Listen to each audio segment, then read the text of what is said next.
Elly Hixon. I teach 4K at New Directions Learning Community in Kaukauna.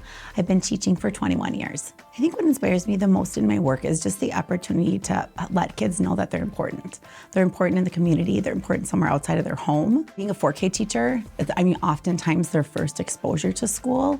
So above all, I want them to feel cared for, loved for exactly who they are and the things that they have to offer.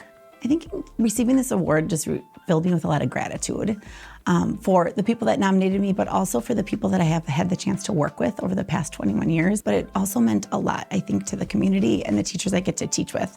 It also helped me to be really grateful to my family and my friends who oftentimes were patient with me when my schoolwork bled into my home life. They've helped with projects, they've worked in my classroom.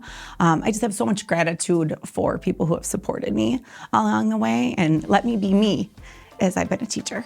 One of my favorite parts of my job is that I get to be their first exposure to school, and I want them to know that A, they're cared about, B, they're important, but I also want them to know that learning is fun, because it is.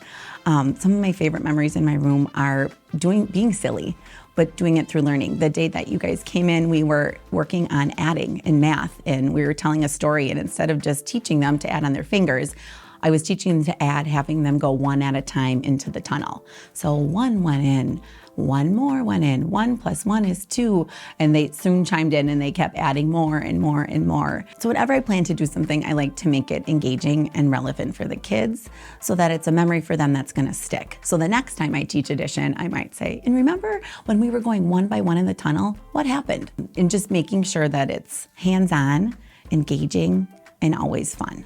I think the day of the award will always be a core memory for me, not just because it was an award, but being able to see my 2 boys come running in with the bouquets of flowers and to see their excitement.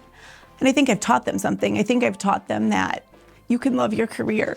And then the excitement from my students, I was not anticipating. They're young, right? So they don't really, I didn't think would comprehend what was happening, but they were so genuinely excited and happy and just kept yelling. And one of them was like, my heart's gonna burst. And open your present, which was like a box of Vanderwalls chocolates that they thought was like $1 million. And just all day, the way that they would look at me and just run up and hug me and help me to realize that I create an environment for them where they know that there is joy and that we can be joyful for one another through our wins and through our losses. I want to say that I feel so fortunate to teach at the incredible school that I teach at in a district that is always putting forth effort to make the teachers the best they can be. I love being a part of the community that takes so much pride in not only their education, but just the way that they do things and being part of a warm, welcoming community that supports everybody.